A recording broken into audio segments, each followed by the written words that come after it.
Yes, so last week, you guys came upon Firefinger, where Azaka Stormfang had said that if you help her retrieve um, a mask of sentimental value to her, she would guide you through the rest of the jungles without charging you and serve you for as long as you would need her to.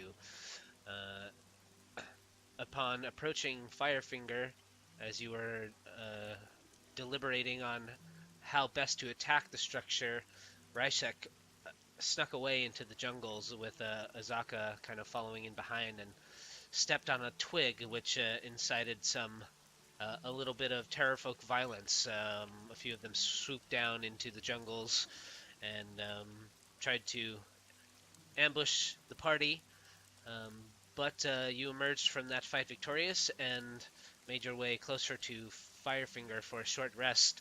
Um, During your ascent, you came um, into contact with a few other creatures, some large spiders that had been hiding away in some crags and cracks in one of the levels of the tower.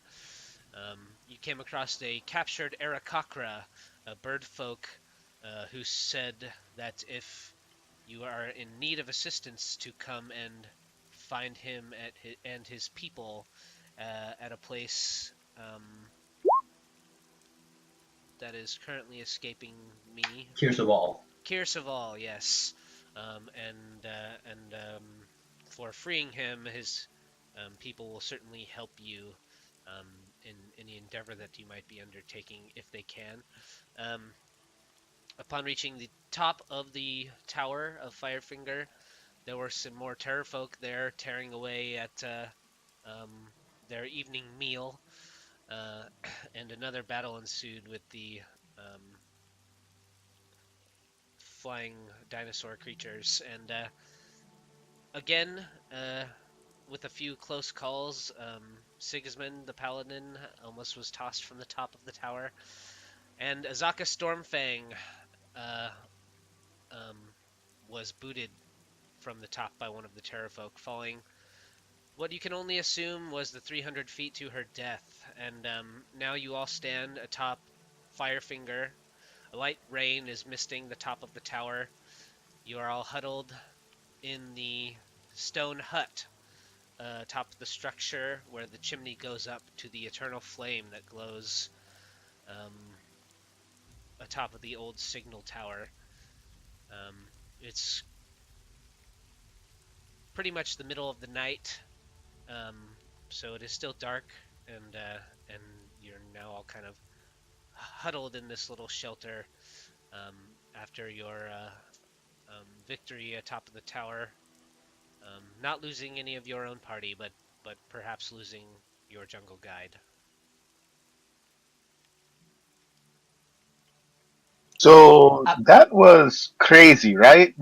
I mean, that was insane when they pushed her off, and then they almost took Sigismund, and then I'm sorry, I need a moment to recover, and then Ayan sort of walks off, and he wants to walk around this hut a little bit and see if there's anything in here. Yeah, sure. You can make an investigation check for me. Oh no, this is Garn territory now. Oh, You find a lot of humanoid bones in varying conditions of decay. You see like an arm with most of the meat shoot off of its bone. Uh, there's like you hear a little squish and move your boot away, and you've stepped on like an eyeball, like squishing it like a grape. Uh, um, uh, but there doesn't seem to be too much other than uh, mutilated body parts and things that the terrafolk have been chewing on. Okay. Is anyone wounded here? Maybe Azalka. Poor girl. No one needs a long rest or anything here. This is a pretty secure place, I need think. a long rest. I'm you kind you of hurt. you definitely get the impression that most of the Terra folk that were here are dead. It's possible that some could return, but if they do, it'd be back from a scouting or a hunting party of some sort. But definitely, you're feeling the wear and tear of your um, battles from the evening and the climb from the tower, and um, you feel safe enough to attempt to rest for sure.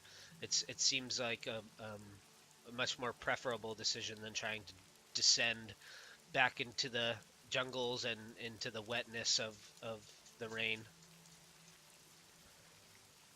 Yeah, I've used most of my spells, so Yeah, it's kind of a shit show in this little stone structure.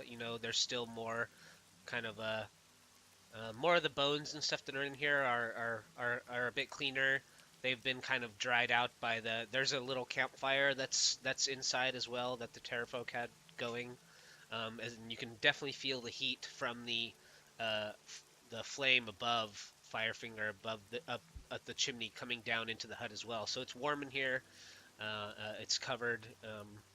There's room for you all to kind of have a bit of space to rest. who's hurt? How is that flame on top going? Is it like a magic flame or something? You can make an Arcana check.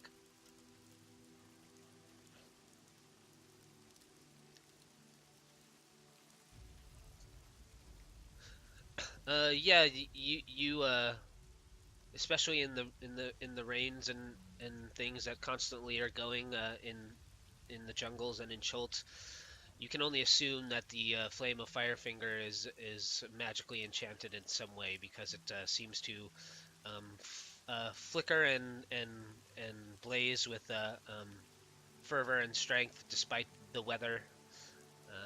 It does not seem to be hindered by the rain. So you would assume that it's probably magical, yes. Who said they were still hurt? I would be hurt. Yeah, if you guys are taking a long rest, you'll get half your hit dice back rounded up, and your hit points will return to full, and you'll regain all your spell slots, assuming that you do not get harried in the night. Okay, so let's take a rest. Yeah, that's probably a good idea. I can take the first watch. I'm gonna either take the very last watch or no watches. Yeah, it'll it's probably I'd say around midnight. So if you rest 8 hours, um, it'll be morning by the time you all wake up on the um, so is there anything in particular that you do on your first watch there, Riceak?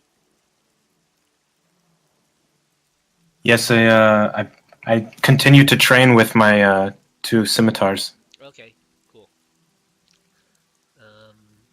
And also keep a wary eye out for any returning terrafolk. Did anybody else take any feats at level 4 that I should know about? Or everybody pretty much else just took the stat bumps? Step up. Yeah. Stat bump. Okay, cool.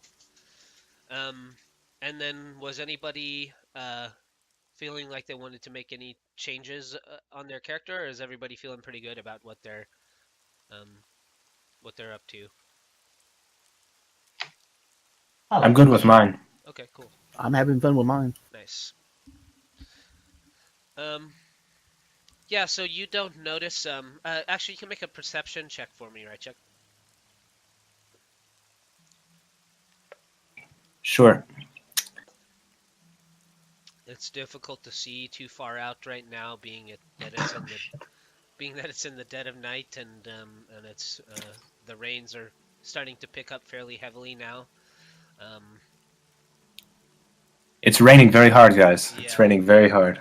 But kind of standing in the doorway, even still, you can hear the roaring flame of the fire above your head, about 20 or 30 feet, and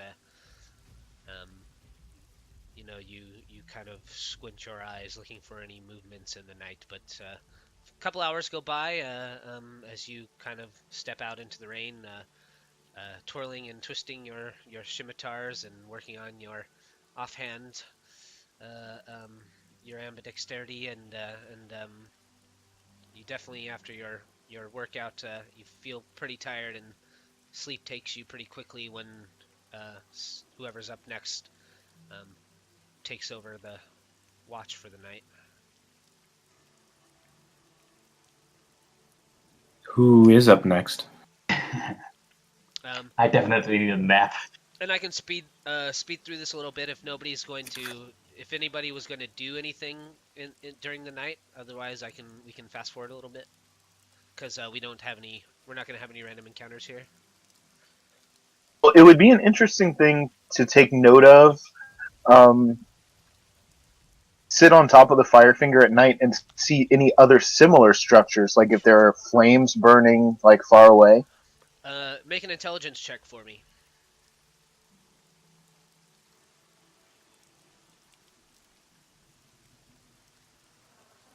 So you remember that Azaka, before you guys had climbed up here, did mention that there used to be many of these structures on Chult.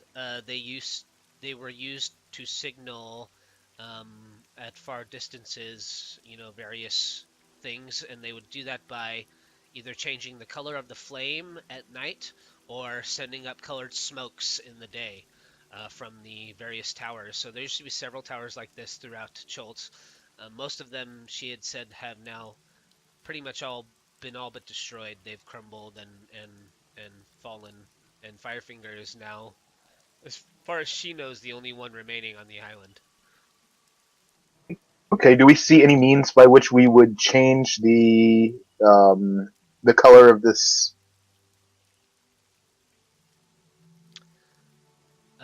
The color of the flame. Uh, you would think that you could probably change the color of the flame with like a minor illusion spell. Uh, you can make a perception check for me as well.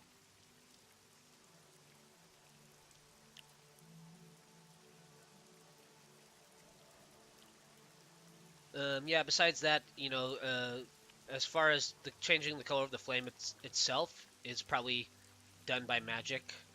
As far as sending up colored smokes, um, you might think that there are, or you might know yourself that there are different things that you can toss into a fire to, cause colored smokes to rise from it. Um, Different, kind of alchemical powders and things like that.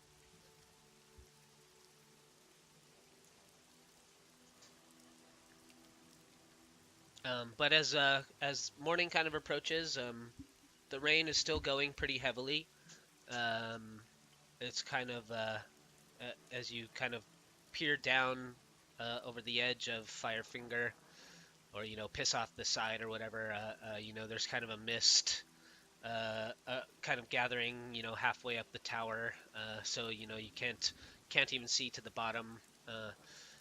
But as you look out over the jungles of Chult, there's a couple things that you notice. You notice two large sections of the jungle where the canopy kind of breaks away, um, both kind of to the south of Firefinger here. Um, and why don't you guys also make some? Everybody could make a perception check for me as well. Oh, I guess Garn, you just kind of noticed this. Your keen dwarven eyes, I guess, can see farther than anybody else, and you notice something actually floating above the jungles, um, some distance away. It's some distance away, but you notice what appears to be um, a, a large chunk of rock, basically floating above the canopy of the jungles. It seems to be kind of just suspended in midair. It's got kind of a flat top to it, and it looks like there's a gnarled tree coming out from uh, uh, the center. and floating there in the midair, it in kind of outlined in the morning light, it almost looks like a floating heart, but you can just make out that it's made of stone, and there's this tree sticking up from the middle of it, but it's just floating there. I pointed out to everyone. Yeah, How high in the sky is it? it's almost as high as uh, Firefinger itself, maybe 150, 200 feet in the air. So it's like eye level to us. Almost, yeah, just a little I'm bit. sorry. Where's it on the map? Uh, so if you guys are here at Firefinger, and you see the heart floating above the jungle canopy right about here. Well, we still got to do Camp Righteous after this, and then we may need to, if there's no way of getting up there, we may need to talk to those birds that owe us a favor and see if they could carry us up there. They did look like they could carry a person, that one that left. Remind me of Camp Righteous again. That's where we were heading because there's an item there that can help heal people. Oh yeah. Wait, what does the map look like to you guys right now? I think I just Just the All grid. white. oh wait, okay, I just think I fucked something up here. Damn it, Ryan. Hey, how windy is it? Are we gonna have trouble getting back down? It's not terribly windy right now, no, but it is very wet. So we I make. think I asked this. Go ahead. Did it go back to normal? I think Yes. I asked this before, but does anyone have a climber's kit? You did, and I don't think anyone had one. Down would be generally easier than climbing up if we had a climber's kit, but it's kind of more dangerous than climbing up if. Well, we'll take the same precautions that we did before with the Yeah, so guidance. we can actually pop over here to the back to the Firefinger map.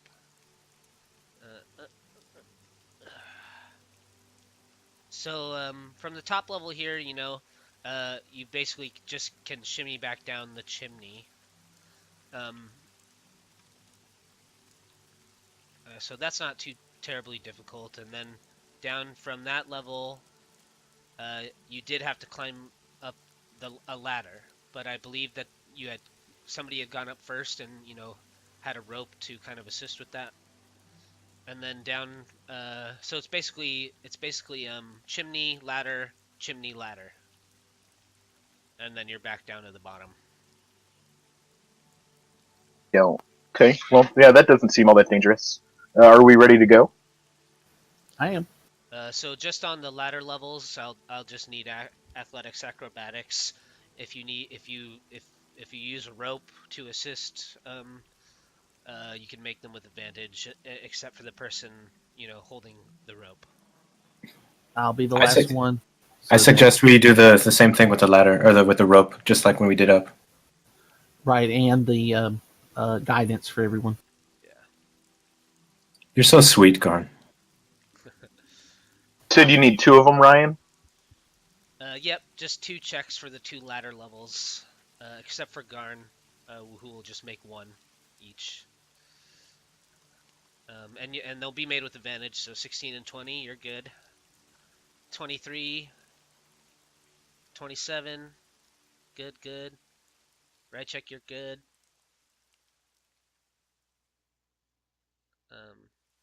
Sigismund, why don't you give me 1 more? Double crit. Bam. Okay, you guys all blew your crits for the day. That's good. And then Garn, let me get 2 from you. Just so I'd suggest using your guidance on that 7. Okay, there you go. Climbing down the first ladder, it's you kind of drop the rope down and start making your way down the ladder, and one of the rope ladder steps under your feet kind of breaks, and you slip, but you manage to catch yourself just basically 1 rung down, and your heart starts beating a little quickly as you kind of peer down into the mist below you, but you then make your way down, and then you meet everyone at the bottom after the second level, and you guys make your way to the base of Firefinger, and you see now there, maybe about 20 feet off, the broken body of Azaka. She's still in her hybrid tiger form.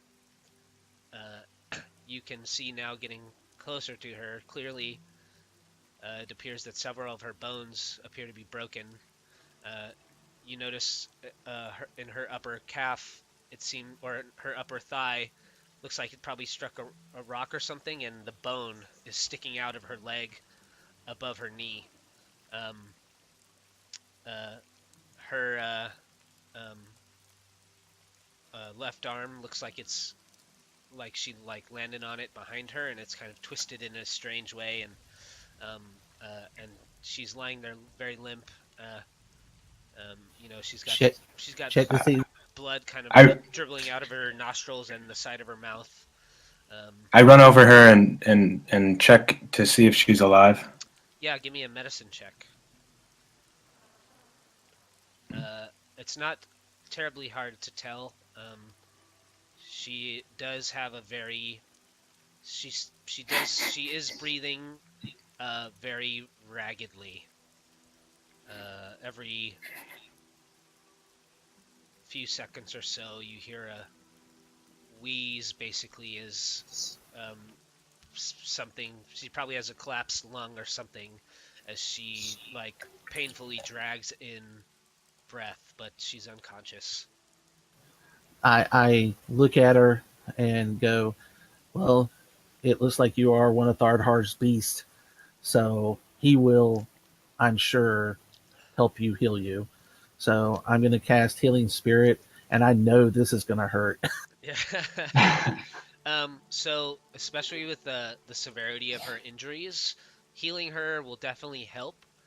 Um, but why don't you give me a medicine? Oh, you got a 15 there with a 2 guidance, 17. So I'll definitely help. you know that that healing uh will definitely bring her some uh relief. At least it'll probably help her breathing out, mend some of her more minor injuries.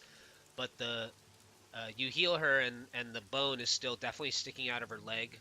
Her breathing gets a little easier, um, uh, uh, but but you get the impression she's gonna need some time, and maybe a little bit more stronger magic to fully get her back into fighting shape.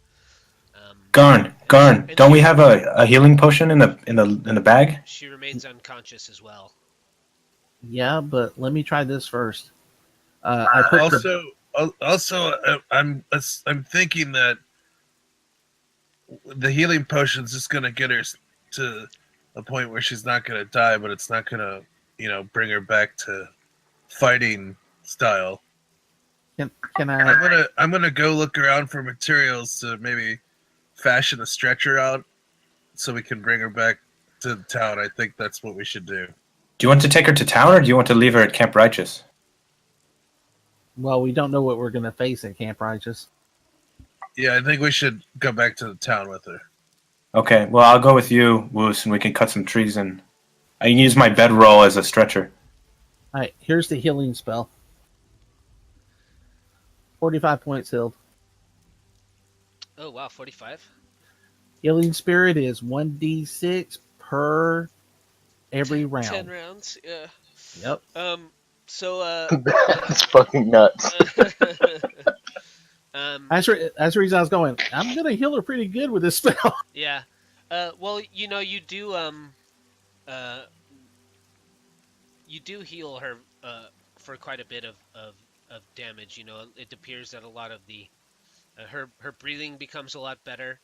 Um, uh, you notice that the bone that appeared to be broken in her arm looks like it kind of heals itself up, and the weird way it was all bent kind of evens out as you pull her arm out, and um, uh, she does kind of briefly wake up momentarily as your healing spirit is kind of going over her, and she kind of looks at you, and like a little faint tiger smile kind of creeps over her face, and then she falls asleep again, basically.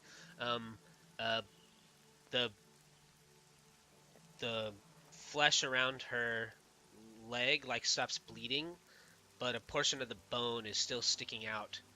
Um, Going to require more healing. yeah, maybe even like a restoration, or just some time. That's just the sheer physical force of the fall, basically, just totally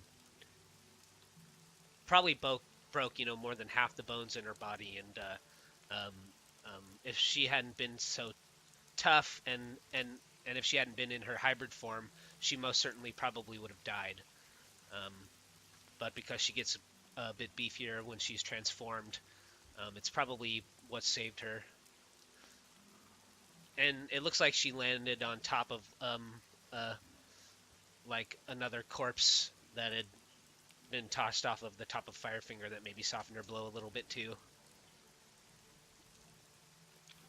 Alright, so let's get that stretcher and get her back to town. Yeah, you can. Um, you assume now that it won't cause her a terrible amount of pain. And you guys can probably get her back to the canoes. They're not too far away from. I can't remember how far you guys parked from Firefinger. Maybe It half was a mile? about half mile, yeah. Half mile, yeah. So you only got to get her about a half mile back to the canoes, and then if you go back to Port Nyanzaru with her, as long as you get her into the canoes, you'll probably be able to get her back to town fairly safely. Let's see. I'd say you guys probably have no trouble at all forming or fashioning some kind of makeshift stretcher between the 6 of you.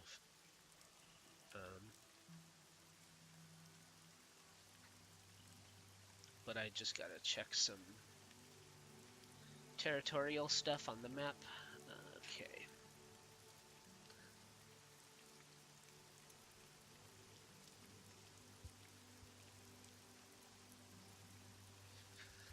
Yeah, so you guys get her she has kind of a bumpy ride, but you get her back to the canoes. Do I notice? Can you tell? Is she responsive to voices at all?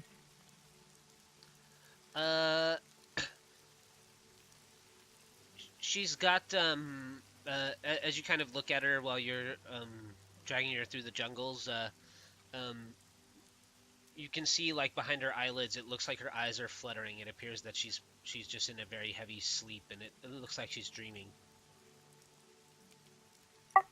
Okay, I'm gonna try and stay stealthy and a little bit ahead of the group to, do some scouting. The reason I asked about the response thing, though, is because I was wondering if anyone told her that we got her mask. But it sounds like she probably wouldn't receive the message anyway. Oh, you can like say it to her, even though she's kind of unconscious. If I'd say it, I would have said it as we were putting her in the gurney. So Okay, yeah. I'd be like, "Hey, old girl, I don't know if you can hear this or not, but we got your mask. So heal up quickly, and then you'll have your prized possession back on your face in no time." You see, like her tail kind of flick a couple times between her legs. So like just instinctively, my tail flicks a little bit. Yeah. And you guys get her back. Wuce, you don't scouting ahead. You don't notice anything really in the jungles. The jungles are fairly quiet as far as the jungles are concerned. You do notice though, as you guys are about halfway back to the canoes overhead, you spot 4 terrorfolk flying back towards Firefinger. They are gonna be surprised. So I didn't notice like small game or any sort of like. Oh yeah, poison you see a big boa constrictor, kind of crawling up through the canopy of the trees. Um, you see various colorful birds, flying in and out of the jungles, and Any more like undergrowth type of scuttling bugs and creatures like that. any sort of small game that I could kind of get and eat without much trouble, I'm kind of scarfing down. Yeah, make a survival check.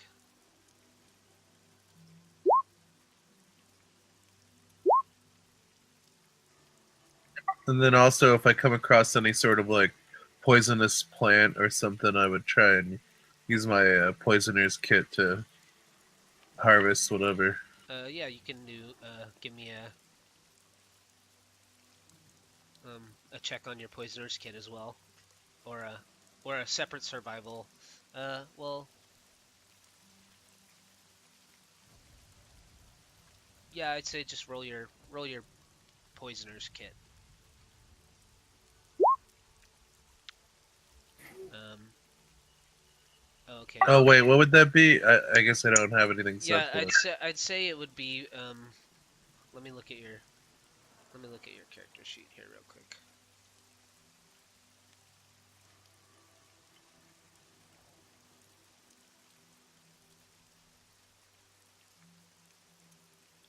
I'd say it would almost be either another survival check or even a nature check. All right, I'll do survival.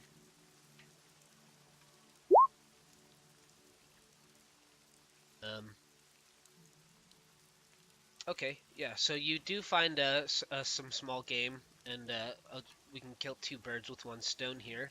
And you actually find a small poisonous snake. Uh, it's um it looks like it's maybe kind of um like a baby. It's probably about 6 to 8 inches long. It's a black snake, and it's got these yellow dots that line on its underbelly. Um, and when you kind of um, sneak up on it and drive your dagger down through the back of its head, just before it dies, you see the little glint of the poison droplets at the end of its fangs.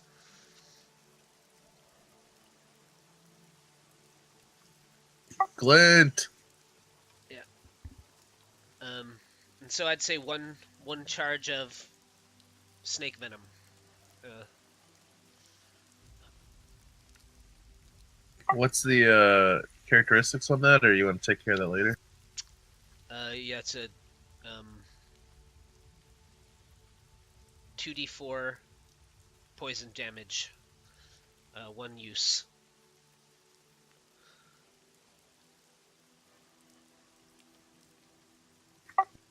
Thanks. Yep.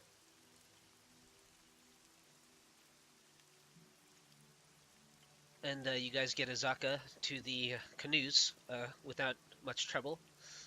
Wuce is kind of waiting there. He's got the end of a snake tail kind of hanging out of his mouth. All right, let's load this tiger up and let's get back to town. And it did take you, let's see, 2.5 days or so, I think, to get down to Firefinger. So you will have a bit of a journey ahead of you.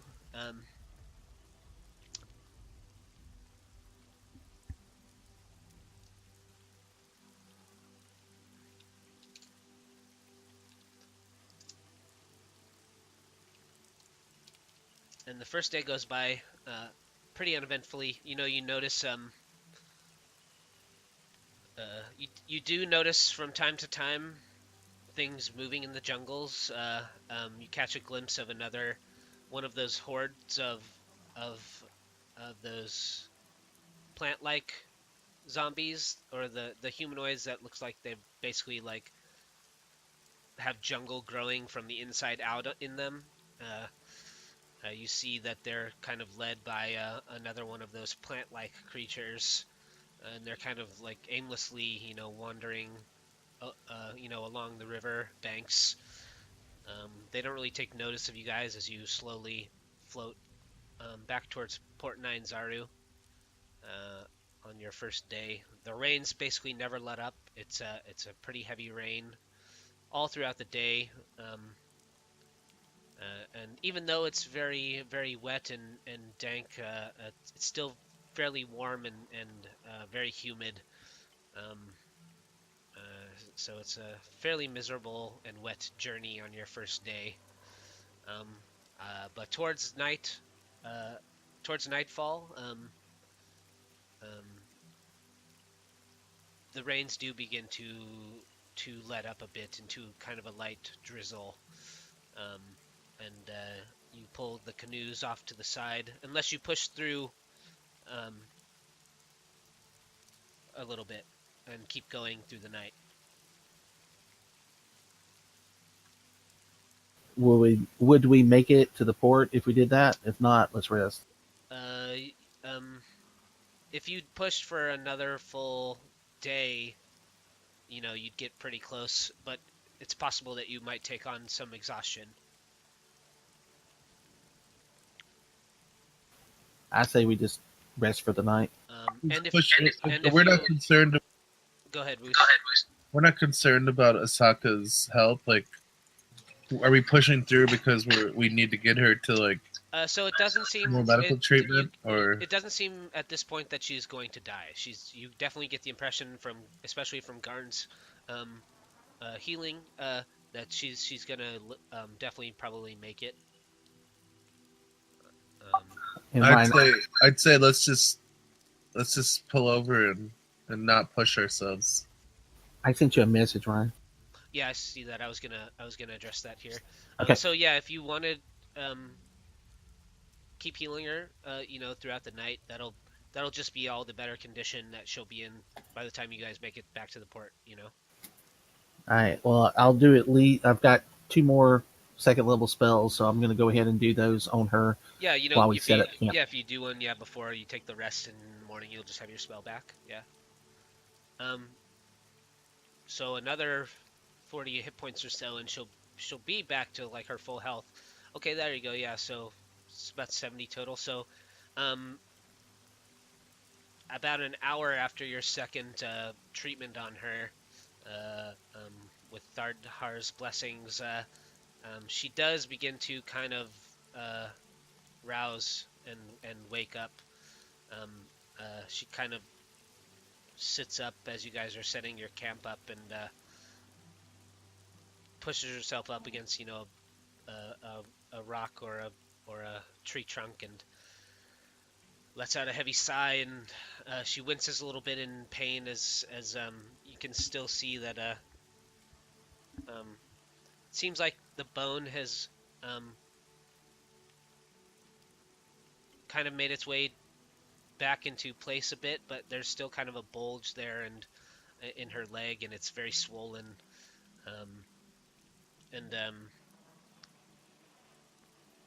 She looks like she thinks for a moment about transforming back into Azaka form, but then probably thinks it's best for her to wait until she's fully healed. She doesn't know with that kind of injury what the effects would be if she transformed. It could totally fuck her leg up. So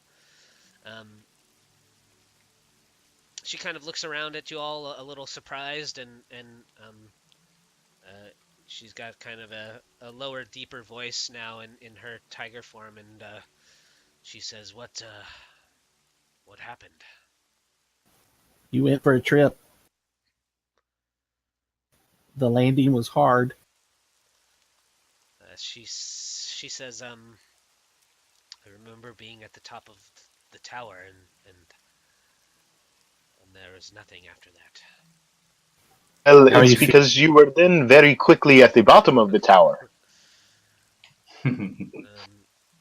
She says, "Well, I guess that I am lucky for you all to be alive then." And lucky for us? For that, I think that I owe you all more than I could ever repay you. I thank you wholeheartedly for my life. Did we find my mask. Yes. And she gives a The rat's got it. a big cat. I scurried over her as soon as she comes up, so I can surprise her with it. Kind of taking a liking to her after she turned into the tiger. I have like a thing for other animals with tails. Sure, yeah, she can't stand up. But not in like a romantic way, just in like a admiration way. Yeah, she kind of gives a a cat-like grin, and she, as you scuttle up to her, you just hand her the mask. Like Yeah. I kind of like bring it out ceremoniously and be like, I'm not very good at this mushy stuff, but yeah, here you go. Yeah, she kind of gingerly takes it from you, and she pats you on the paw, and she kind of holds it and hugs it tightly to her chest, and like kind of closes her eyes and lets out a deep breath, and she tucks it away very carefully into her little satchel. Well, I guess she might not have that on her right now, so she just kind of gently sets it on her lap, and she says, well, she looks down at her leg and she says, well, when I fully heal, I intend to keep my word, and I will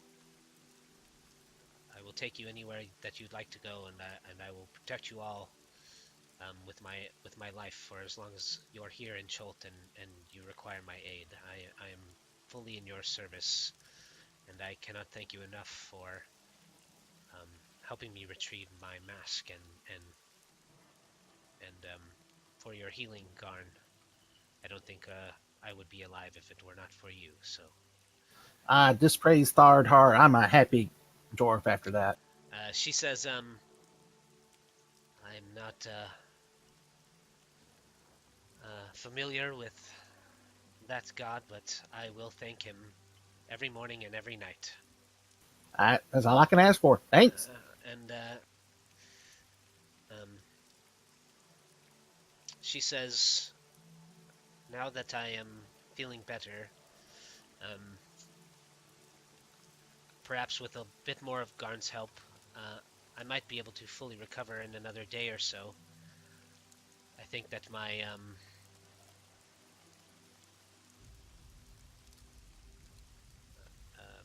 my tiger form may begin to help me now that I've been restored a bit in quickly recovering from my injuries, but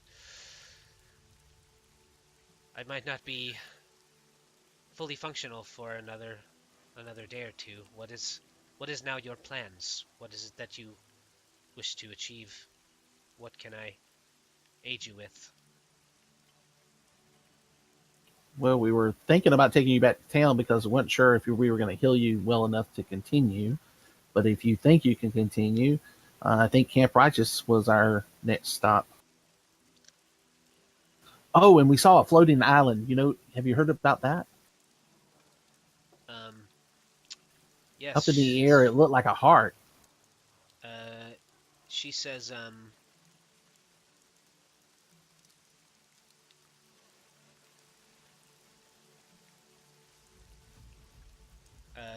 says, yes, the people of Cholt call it the Heart of Ubtao.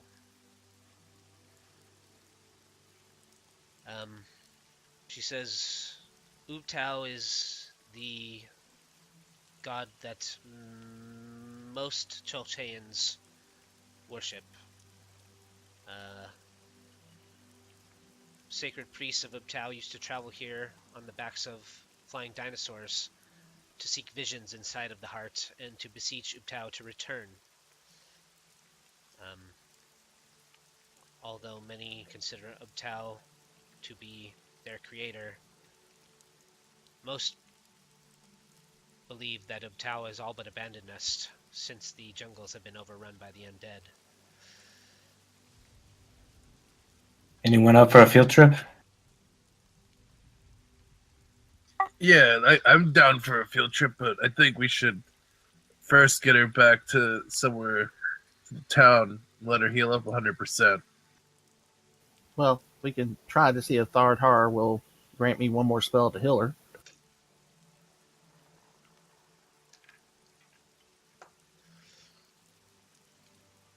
Yeah, another.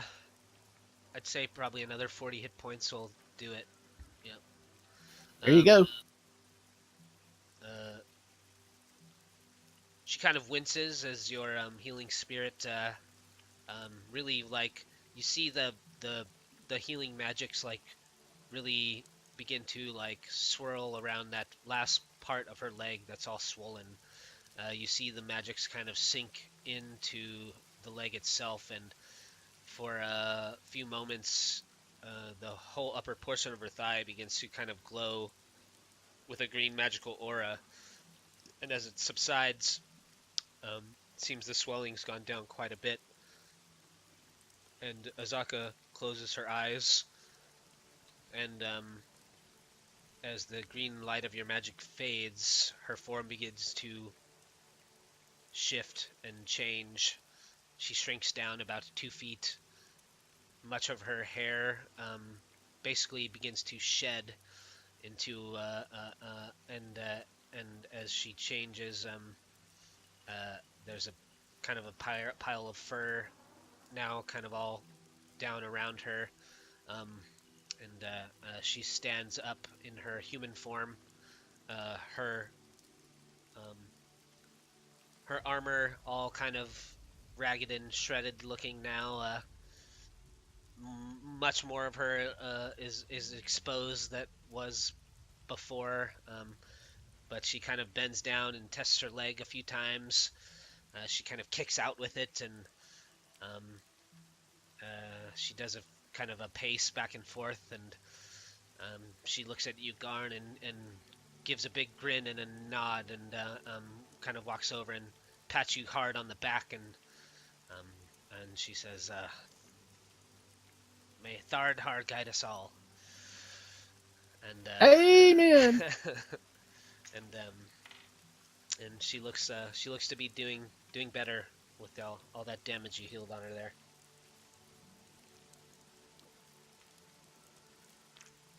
She says, "We can go back to Port Nyanzaru if you wish, but I think that with Garn's help here, that I'm feeling much better now. But let's try and stay out of any tall places for perhaps a little while." Totally agree with that one. She says, "Camp Righteous is a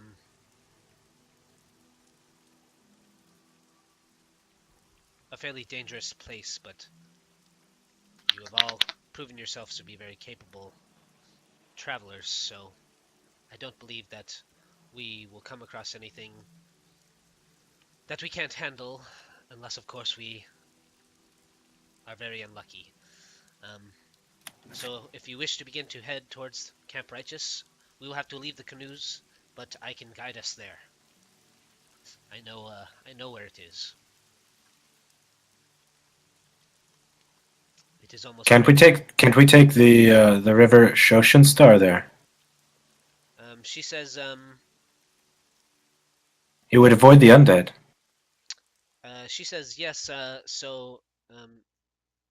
yes. She says Says you. On our side of the river,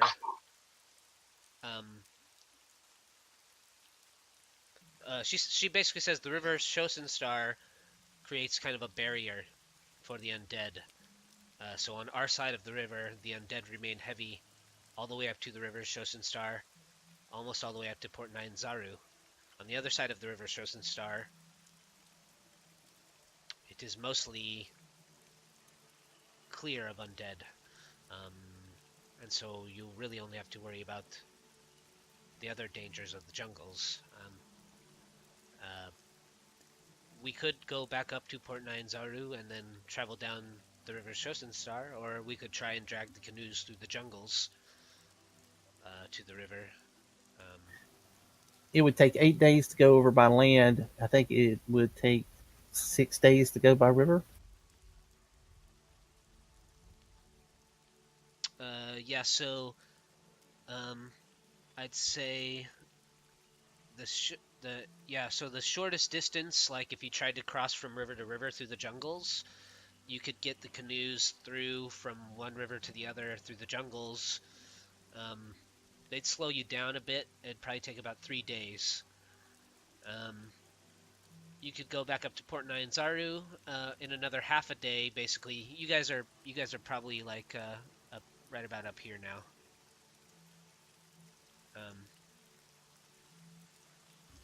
So if you went directly across, it'd take you about 3 days through the jungles to get to the river Shosen Star. You could go up to Port Nyanzaru in another day, and then go back down the river Shosen Star. So how you guys decide to get down to Camp Righteous, if that's where you're going, is up to you guys. Which way y'all want to go?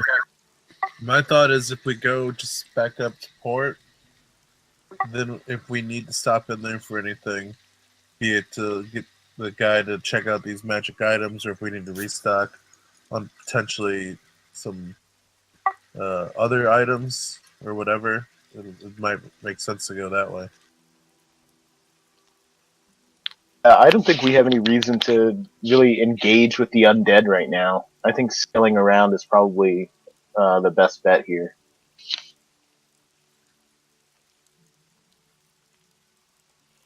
Yeah, I'm so fine you with either way. go another day upriver. Yeah. I would Okay. say so. Yeah. Does anybody do anything during the night? Yeah, 1 second. Same thing I always do. Yeah, little scimitar workout. Mm-hmm. Azaka will actually she'll actually spar with you if you'd like as well. She has double scimitars as well. Sure. I will gladly learn a thing from the falling tiger. Yeah. She's happy to test out her kind of renewed strength as well. You can see that as you guys are kind of sparring. Why don't you give me an acrobatics check?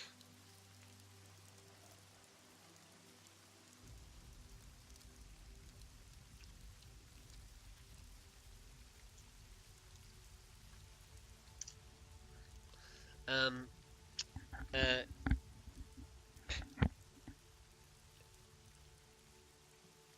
as you guys are kind of sparring, she seems kind of distracted by her leg a little bit. She keeps trying to put her full weight on it, and after like a few trades with your blades, she kind of buckles her injured leg, kind of buckles, and she looks a little embarrassed, but she stands up and dusts herself off, and then she switches her stance and puts her stronger leg forward. And then she starts focusing on actually pointing out some of the mistakes you're making with your kind of offhand, and focusing on like more of actually trying to give you some decent pointers instead of like testing her own strength out. Um, um, by the end of it, you're both kind of glistening with sweat and Azaka, take it easy. We don't need we need our guide to survive. yeah, and she just says,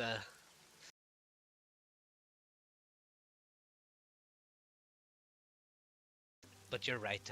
I should not push myself so hard until I'm fully restored. But you're looking a lot better with those blades, Riceak.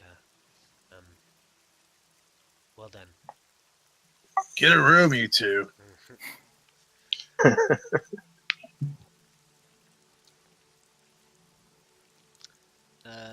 And the night goes by fairly uneventfully.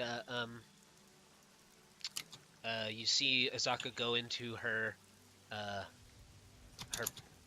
saddlebag that she carries along with her, other possessions, and she pulls out some uh, a couple of large needles and some um, patchwork stuff, and she kind of begins to patch up some of the places of her armor that were all jacked up from the fall in the fight with the um, Terrorfolk, and she mends her equipment as best she can, and then she kind of goes to sleep for the night.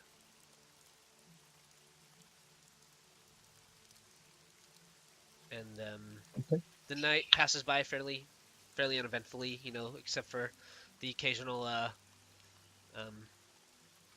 screech of a chimpanzee that might be kind of startling throughout the night, and the hoot of the monkeys, and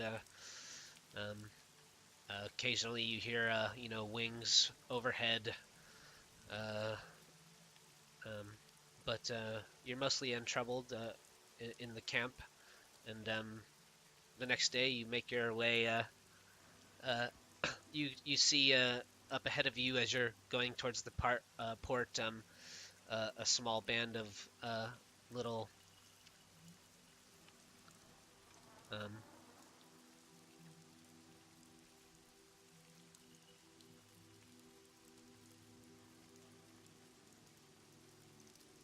Stegosaurus, kind of drinking from the river ahead. As I see the canoes kind of round a bend, there's a pair of larger ones, and then some smaller ones that looks like they brought their little dinosaur cubs to water, and they kind of stomp back off into the jungles as they see the canoe round the bend. Oh, they were cute. Dinosaurs aren't magical, right? No, Nope. they're just kind of an oddity, like these islands themselves. And, Welcome to Jurassic Park. Yep. And coming up the river Tiryuki, eventually you make your way into the wide mouth of the bay of Port Nyanzaru, and you get back up into basically up near the edge of town, where you can kind of dock your canoes and make your way up through the Tiryuki anchorage here. Does anyone need to replenish any resources, or like, does anyone want to explore town or business or whatever? Actually, boys, as I was looking through this stuff of our loot, I found 3 scrolls that we managed to nab from that squidded magic user. Do you remember when we raided her home, her vacation home? The Lich Queen?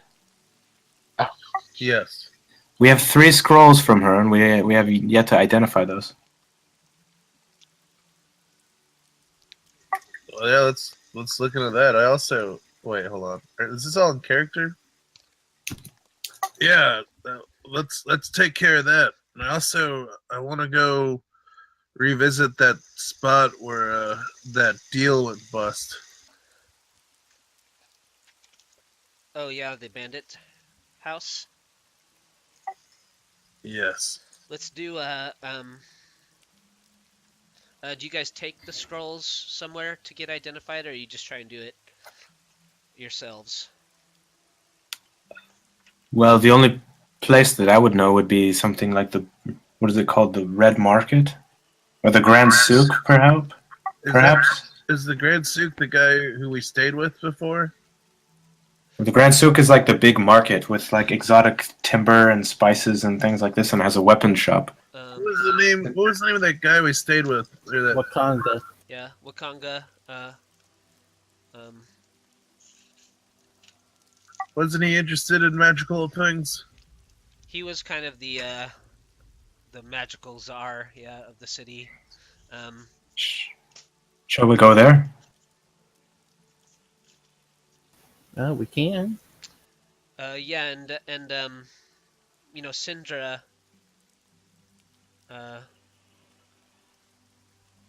Syndra would be able to identify them as well. And that's where she's at. Yeah, and she's at Wakanga's.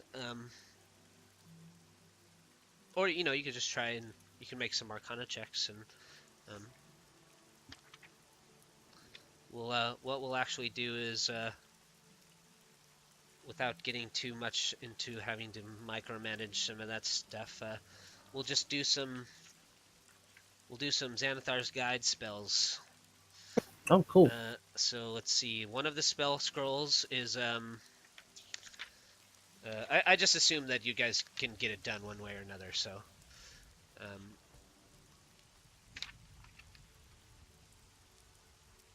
one of the spell scrolls is Ceremony. It's a first level Paladin spell. It's an abjuration ritual spell. The casting time is 1 hour. You perform a magical religious ceremony that is infused with, or a special religious ceremony that is infused with magic. When you cast a spell, choose one of the following rites, and the target of which must be within 10 feet of you through the casting.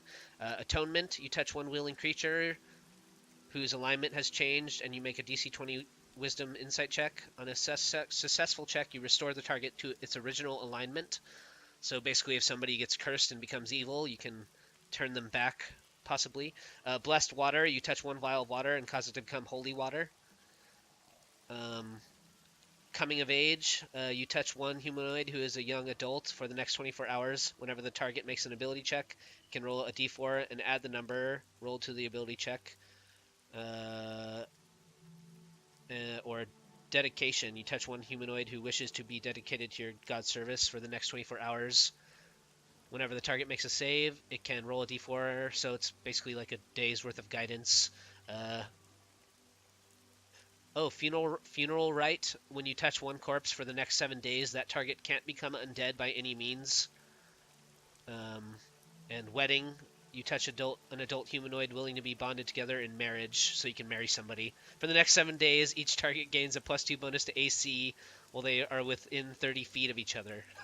A creature can benefit from this rite, again, only if widowed. Damn, that's actually pretty good.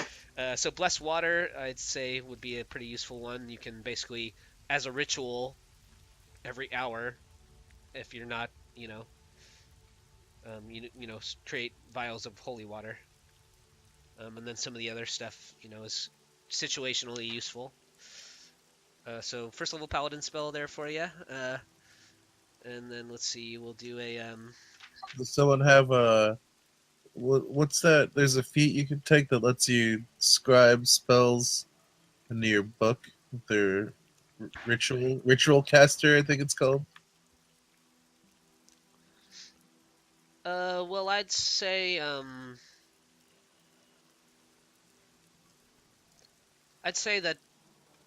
that you could just spend some time just learning the rituals through the spell scroll and trying to remember how to do them all, Sigismund, and just add the spell to your repertoire. Hear that, Siggy? Yes. But which one? So those are all you can do all those rituals with that one spell. Oh, Yeah. pretty sick. I added it to the loot bag, so. Yeah, it's called Ceremony. And the other two scrolls. Yeah, so the next one is Life Transference. It's a 3rd level cleric spell.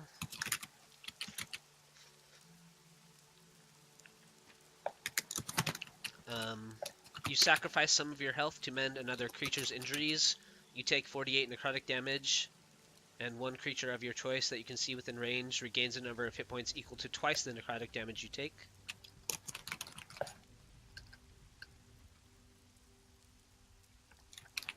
And Cool. let's see, we'll do.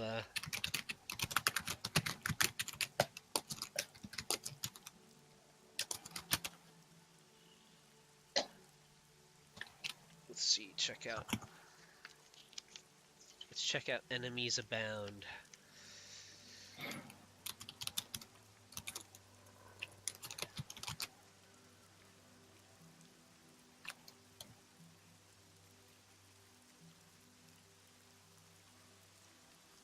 How about we lick? Sorry, go ahead.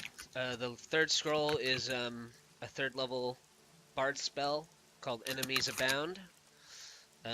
You reach into the mind of one creature you can see and force it to make an intelligence save. A creature automatically succeeds if it's immune to being frightened. Otherwise, on a failed save, the target loses the ability to distinguish friend from foe. Regarding all creatures it can see as enemies until the spell ends. Each time the target takes damage, it can repeat the save, ending the effects on itself on a success. Whenever the affected creature chooses another creature as a target, it must choose the target at random from among creatures it can see. That's kind of crazy. It could help or not help. If an enemy provokes an opportunity attack from the affected creature, the creature must make the attack if it is able to do so. So yeah, especially in some of the battles you guys have had where there are a large number of targets, it's it becomes fairly likely that whoever you cast that spell on will attack one of his friends, instead. Yep. Yep. And then, especially if we use it on a group that's not particularly tight knit, they could start, attacking that guy too. Yep. Yep. For sure. So some Xanathar's Guide spells there.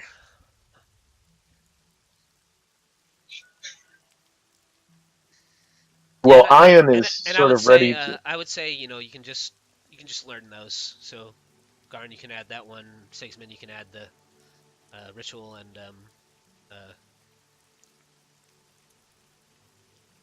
Glyst can add that bard spell to his list if he wants to later. All right. I'm actually way into marrying people. That'll be fun. Do you all think we should sell any of the stuff that we're now that we're in Exactly. town?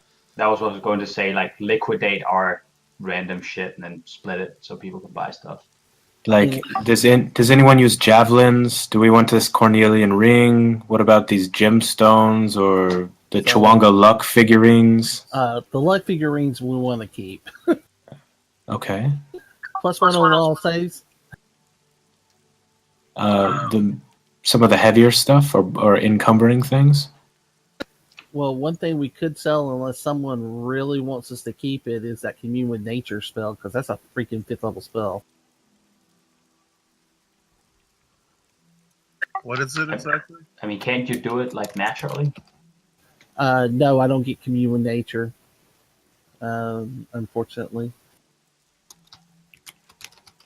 It's just a high level spell that you can talk with nature and ask it 3 questions in a 5-mile radius or something crazy like that. You're saying since it'll take a while to get to the point where any of us can use it, it might be worth it to see what we can get that we can use now. Yeah, that's the reason why.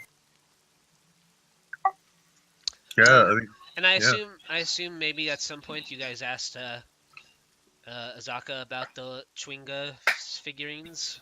Sure. Yeah, she basically says that the Chwingas are tiny spirits that live in the plants, rocks, and rivers. She says that they tend to be painfully shy and prefer to move about unseen.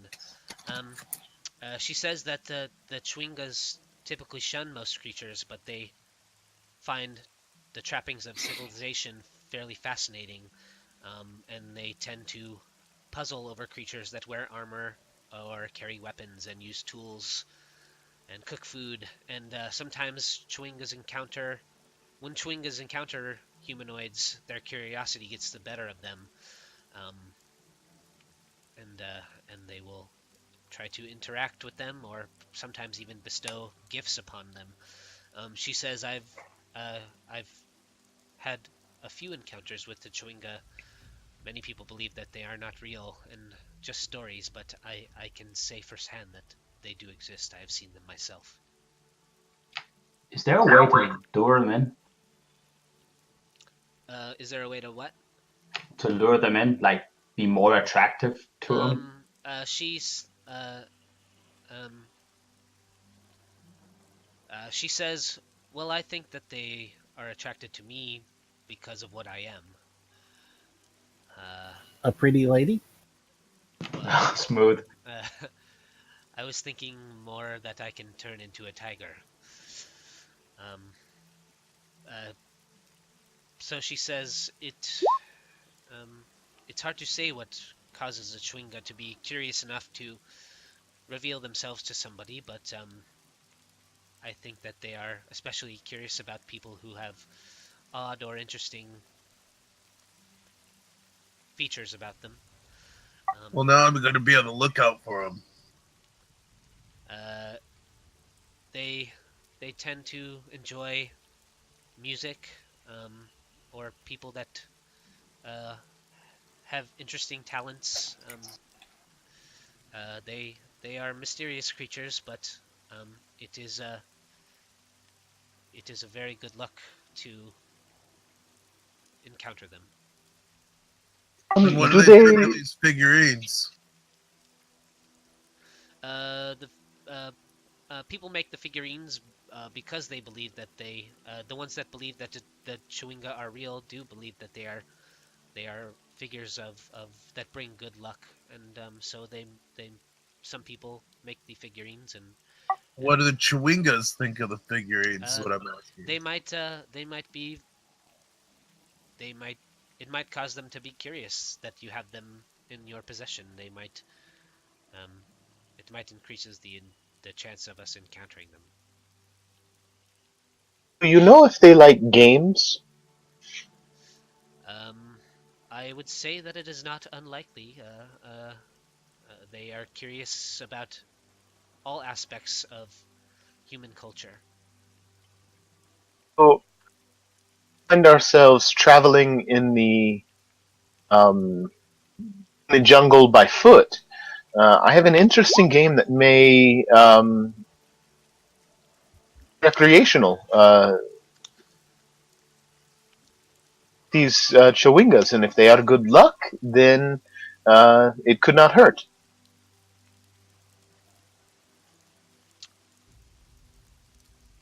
Yeah, we can always try to attract the attention of them. We can be sure that if we are traveling in the jungles, that at any given time a Chwinga may be watching us. I'll be on the lookout.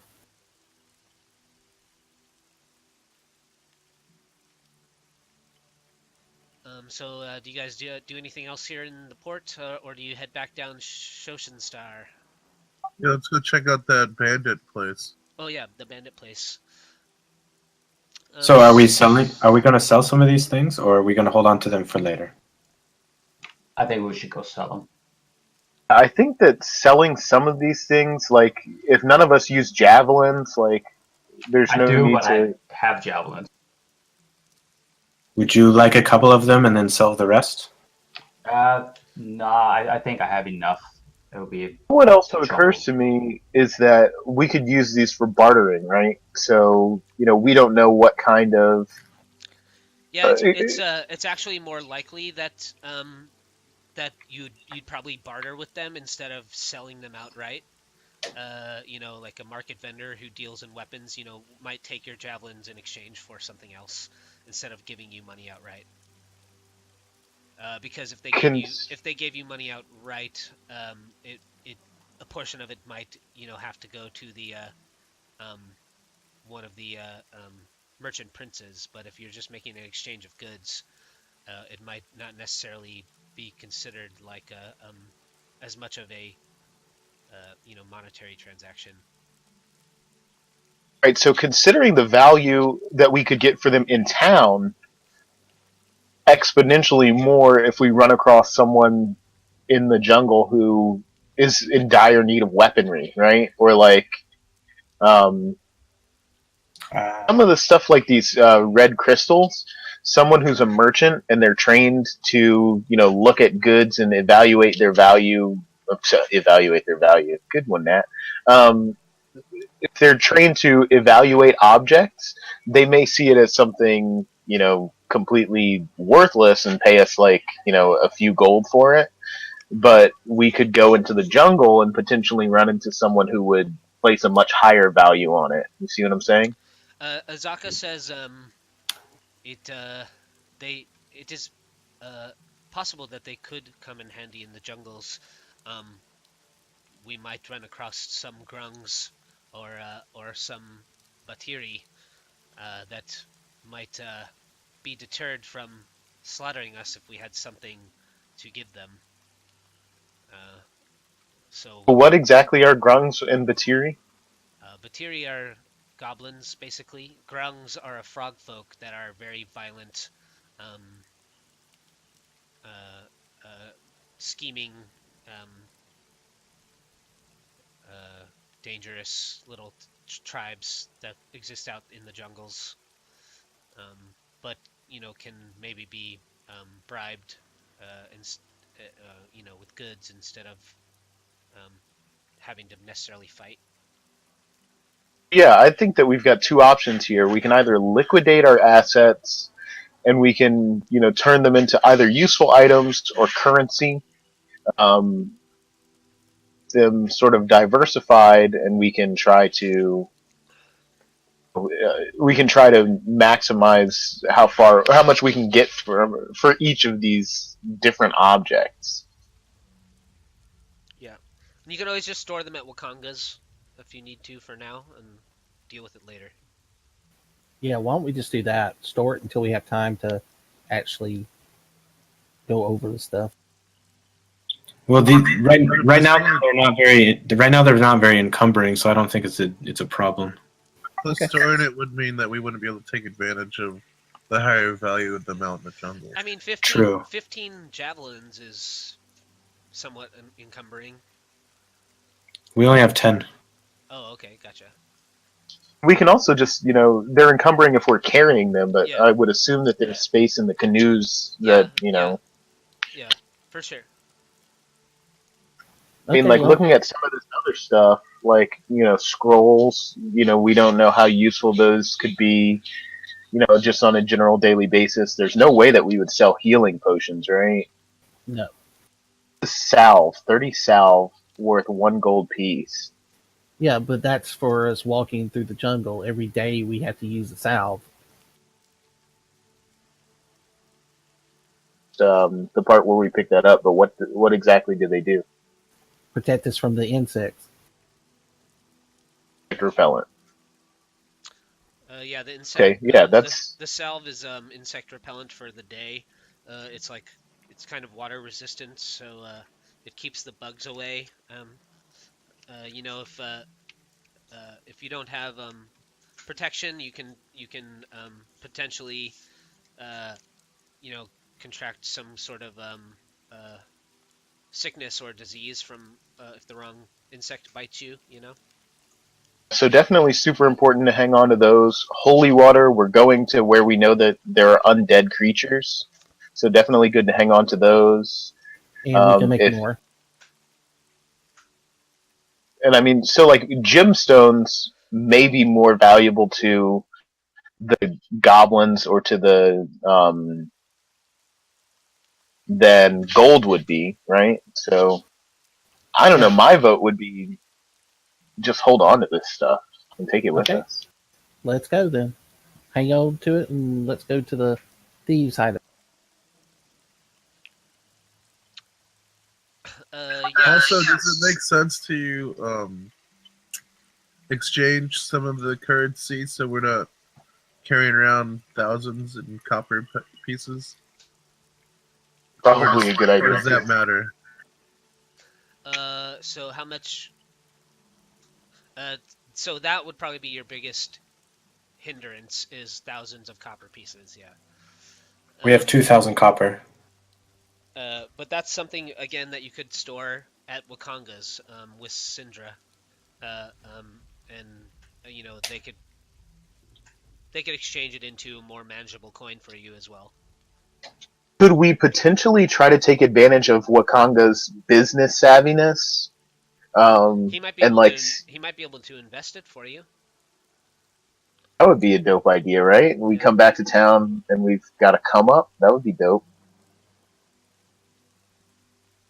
Yeah, let's go talk to him about it. I He'll guess after we. he'll probably want to cut, for um, or making the contacts and but he could probably turn a profit off of it for you for sure. Yeah, well, yeah. So now we have at least two things to do. So I don't. Let's go. Let's go check out that bandit place real quick, and then we'll swing back by Wakanga's afterwards.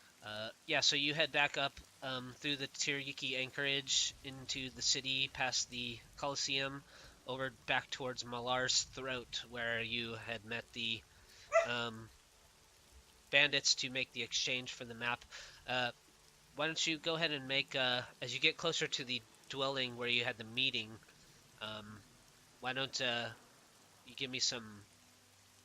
well, actually, Garn, you notice some people, down through Malar's Throat, there are kind of these long hanging bridges that kind of cross the spans of the gap here in this portion of Port Nyanzaru, high above the ground floor. And all the buildings are kind of built up along the edges of Malar's Throat, kind of all on top of each other, basically. And you notice, or you get the feeling that there are definitely a few people kind of watching you as you walk through the streets of Malar's Throat towards the place where you had encountered the bandits and the exchange went wrong. The room is dark as you notice that the little hovel itself is all darkened out as you get closer to where you had the meeting. But you notice probably kind of tucked away, like on the far side of the road, like up on a second tier of one of these kind of bamboo walkways that move between some of the hovels. You notice definitely somebody like watching you, and then you see another figure like high above on one of these spans of rope bridge. Also, you feel like they're just watching what you're doing.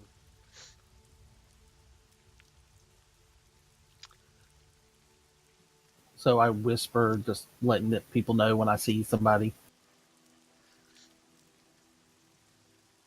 You see that in when you guys get to the little hovel, what do you do? Do you just go inside, or? Wuce, remind me what our business is here again. What are we doing? I think I dropped something in there. Is there any sort of activity inside the hovel? It appears that all the bodies are gone, and most of the blood has been cleaned up. A portion of the one of the windows where you'd busted through the shutters has been repaired, but there's nobody inside the hovel itself, and it seems to have been completely cleared out. Like there's nothing inside of it. There's nothing inside? Uh-uh. It's just an empty room? Yeah. Well, it's not here, I guess. What are you missing?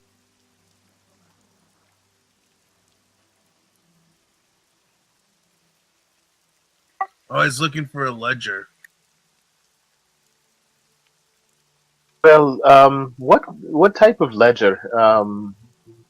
Is it something that we can go to the authorities about?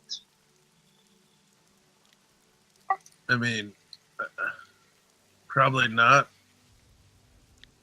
Unless you want to explain how we ended up here to begin with, you know?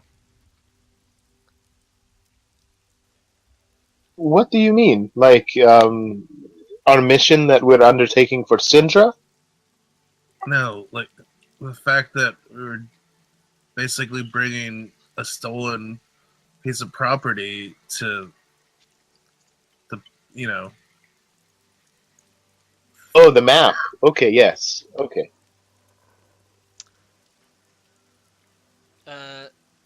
Oh, actually, there's something else we could just try and fuck with real quickly.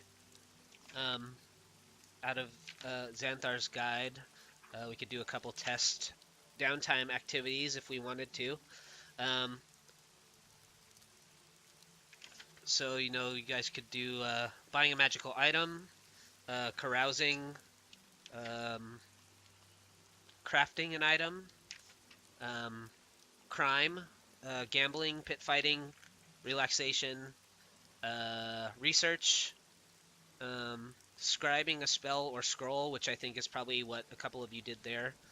Um, selling a magical item. Uh, yeah, so we could do some rolling for some downtime activity. Does any of those sound interesting to anybody? I mean, I would say that we're. Oh, go ahead. at some point, I'm gonna have to find a merchant or a smith or something that could repair my, at this point, probably really broken armor, or at least ragged. I want to look pretty. You could get yeah, I mean you could definitely get your armor um cleaned up a little bit if you wanted to.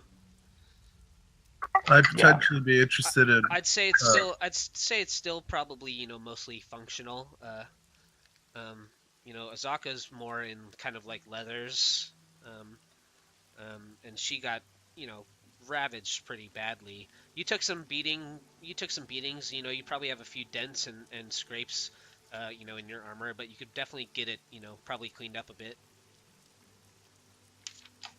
Yeah, that's gonna have to be at least some of the downtime for me. I'm gonna turn my armor into someone who could clean it up, Yeah. make it shiny. Um so that's probably just something that you can pay for if you didn't want to actually like find a smith who'd let you do it yourself. Nah, I'm gonna have to relax while he does it. So Okay, no, yeah, sure. Let's say that just will cost probably 50 gold then. that's exactly what I have. So yeah, that'll be it. Okay. Um, then did anybody else want to attempt a one of those downtime activities? Yeah, I'd be interested in possibly swapping a magic item. Swapping a magical item. Okay. Um, let's see. Uh,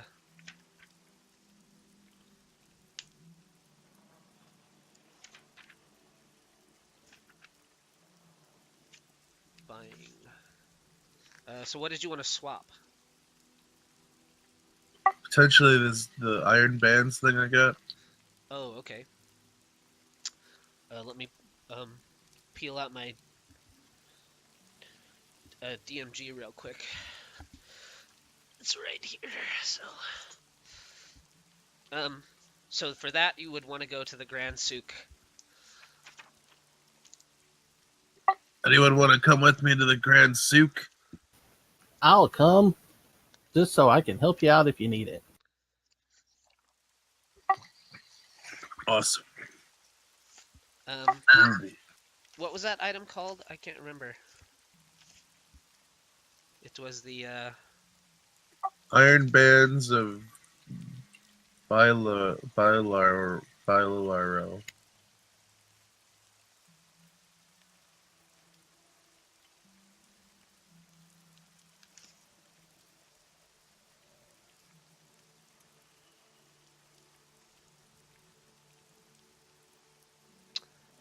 okay. Well, so first give me a just give me a D100 roll.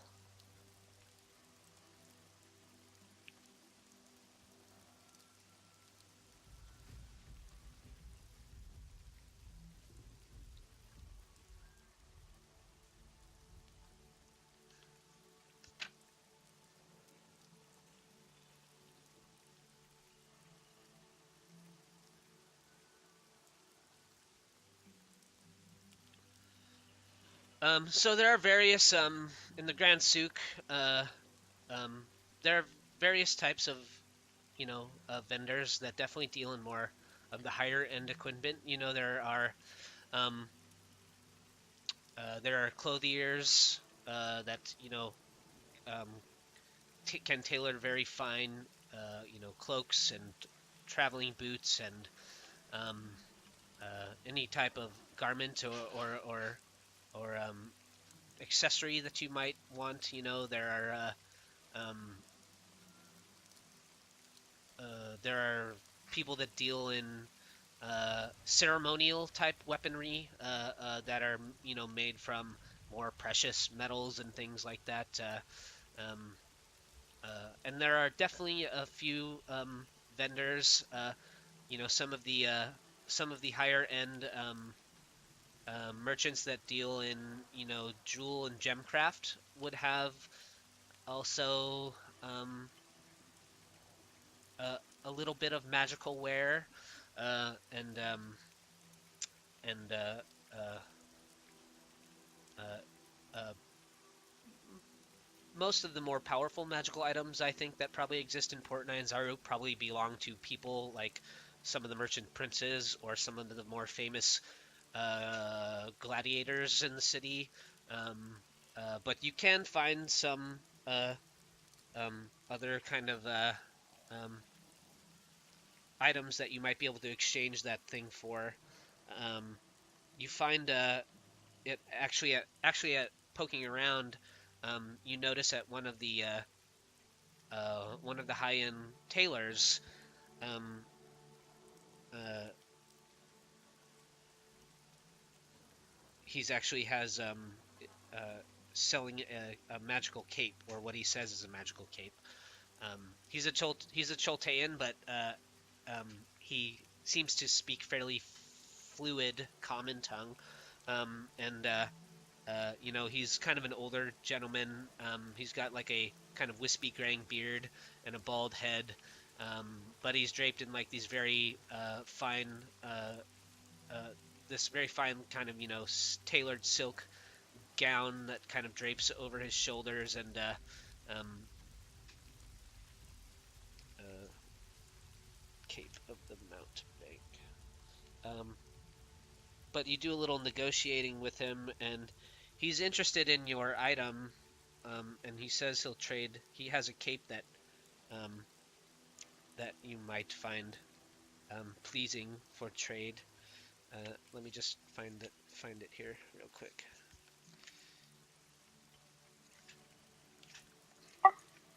I'm gonna tell you what I'm looking for. Okay. Wait, is Garn with me?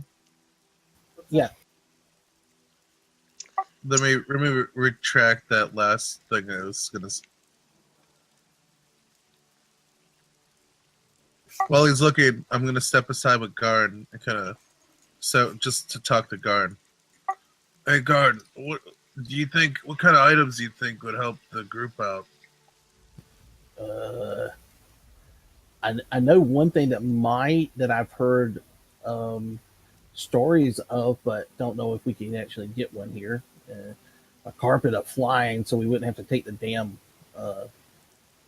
We could get there in the air versus, you know, going by foot.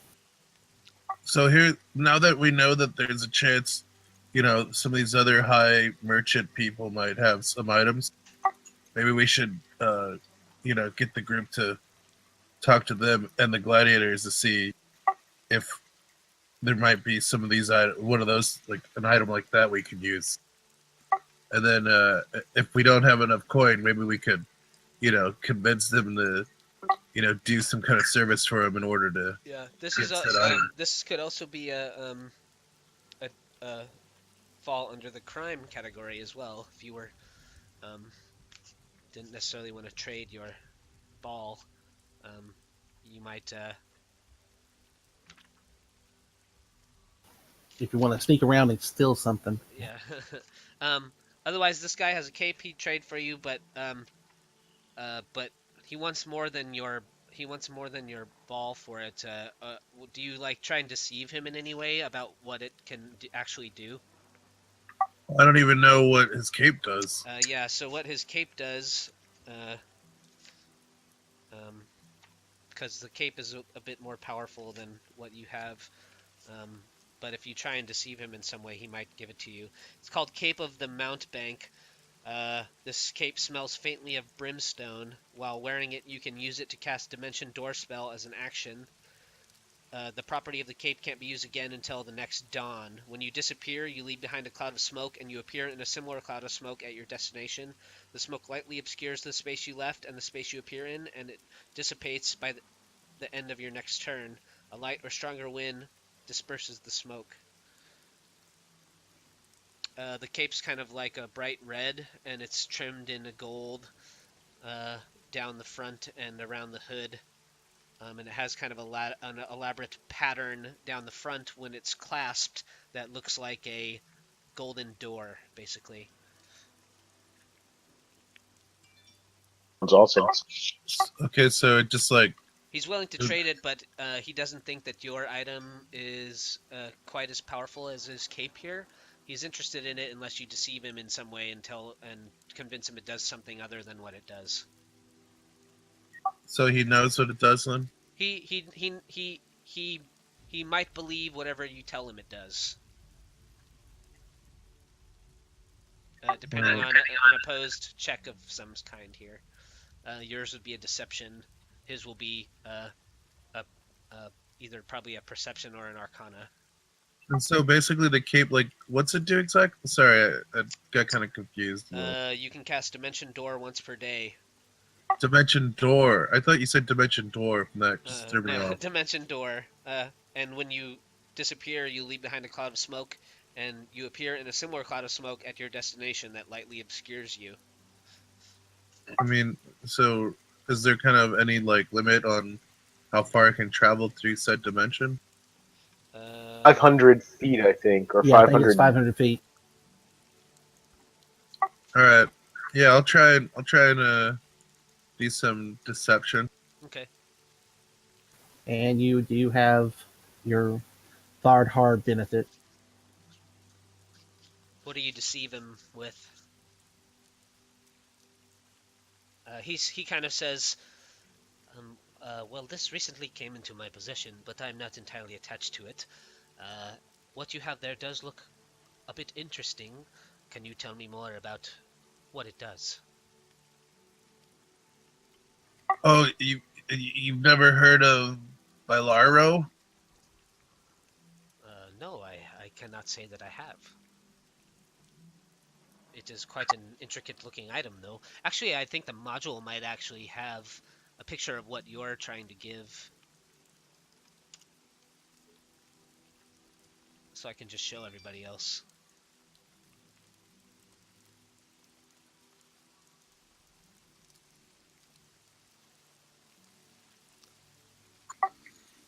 Bilaro was Go the ahead. greatest bounty hunter from my homeland.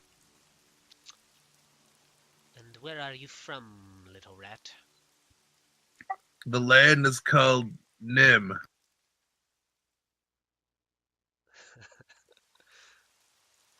Anyway, so one of the things this does is it entraps any creature. It's unbreakable. But when it's not being used for bounty hunting, it also doubles as jewelry, and it attracts the attention of whatever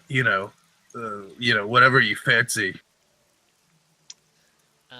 He kind of rubs his hands together at that, and he says, well, there is a young lady that I've been trying to woo, but so far my advances have gone spurned. That is very interesting to me. Why don't you give me a deception check? I thought that item was in here. It is not, but the cape is that he's trying to give you. Or that you're trying to get from him. Nice. 19.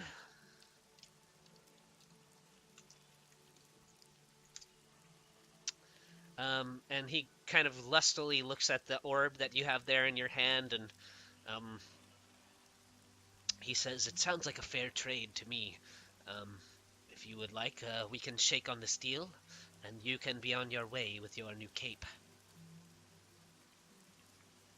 You mean like actually shake, like touch hands? You mean? And he holds his hand out. Don't forget to spit in it. He's got the cape kind of draped over his other arm, ready to hand to you. Do you need me to spit in my hand too, or no? Please do not do that. That's how dwarves do it. Okay, I'm gonna listen to this guy and not spit in my hand because I'm doing the deal with him. So I extend my hand. Yeah, and he tries to figure out how to grab your rat hand there, and he takes the orb from you, and he hands the cloak over. It's much larger than you, but as you kind of drape it around your shoulders, it seems to kind of shrink down and fit your size. I do a little four-legged twirl for Garn, asking him, "Well, what do you think?" Well, it covers up your backside, so that's a plus. Were you having issue checking out my backside? No, but your tail keeps on going up, and we see your hole, and it just was disgusting. And he's Garn is saying that with a smile on his face because just he's picking on you. Yeah, but I didn't know you were into rat ass, Garn. No. Yeah, so I just moved the cape up into the player handouts, so if you need to reference it, it's up there. Come on, let's get back to the rest of the party. Wait, Garn. I grab him by his shoulders. Garn, listen to me, Garn. What? Maybe there's something here you want. I look around and ask the gentleman, what does he have that can help a cleric or a priest? Also, where might be the flying thing you're talking about? Maybe he knows where we could acquire one of those. Well, first he says, well, I do know that the flying carpets, they do exist, but I don't personally know somebody who owns one. But as far as something for a man of a devout status, I could perhaps make you a holy garb adorned with the symbology of your god. I'm wearing that already. Can't you see the antlers and the sticks? Yeah, he kind of looks down his nose at it, and he says, I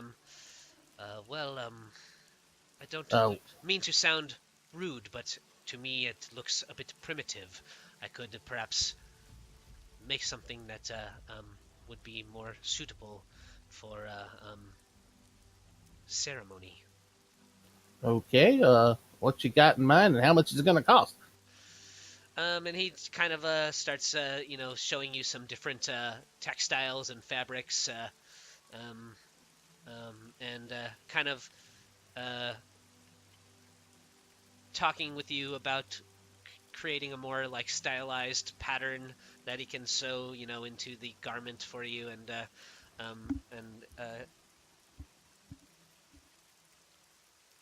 he's basically trying to convince you, to buy the most expensive thing that he can possibly create for you. And by the end of it, he's got something that might look nice, but he wants 70 gold for it. And I, instead of the most expensive fabric, I look at the plain brown cloth and go, out of that. Yeah, he looks very disappointed, and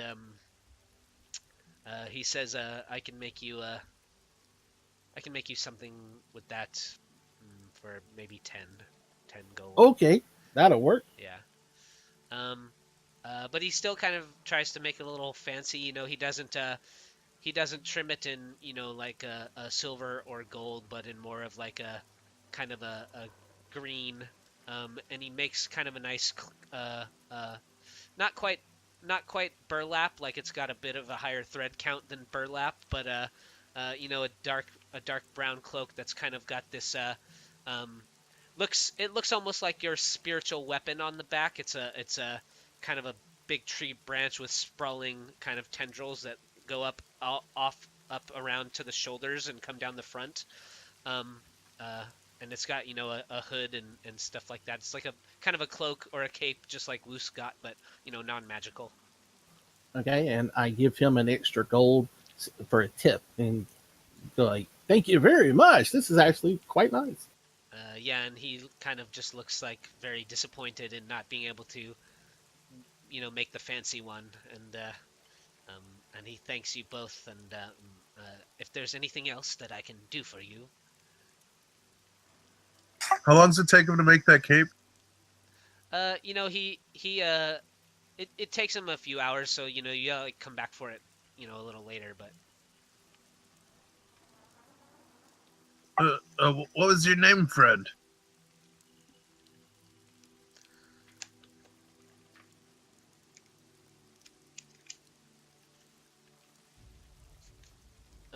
he says,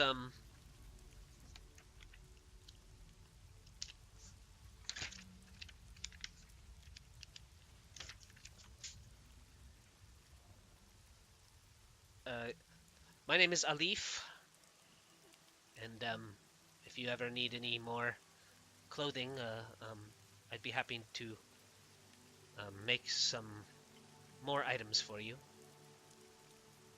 Thanks, Alif. And if you ever happen to be in need of our services, you can let me know as well. I'm Wuce Brayne. Well, Wuce, what services might those be? Little this, little that. Item acquisition, protection, exploration, Right now, we're going into the jungle. Adventure. Oh, sorry, Luce. No, go ahead. It's all good. We're going into the jungle right now. Do you need anything from there that we might procure for you? Procure? Is that how you say it? Procure? He kind of gestures for you to come like a little farther inside of his little shop here, and he kind of pulls the curtain that drapes over the front door, and he like lowers his tone a little bit, and he says, well, now that you mention that you provide services, I do have a few customers that enjoy Batiri skin boots. If you could perhaps bring me back the hides of a few goblins, I would be willing to pay for those. Goblin hides, you say?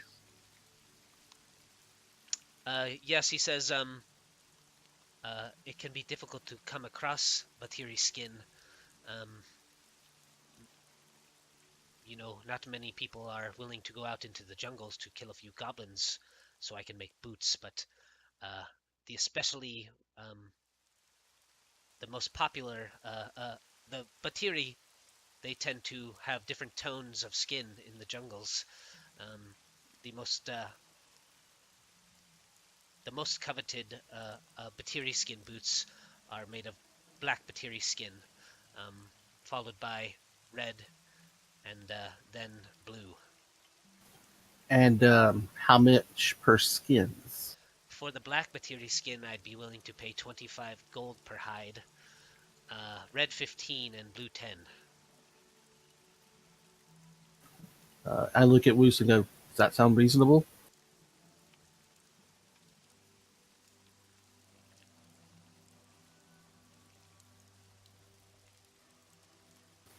Woos?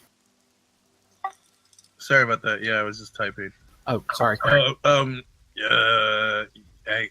guess I don't really know a lot of knowledge on the market value, but if it ends up not sounding right, we can always barter once we come back.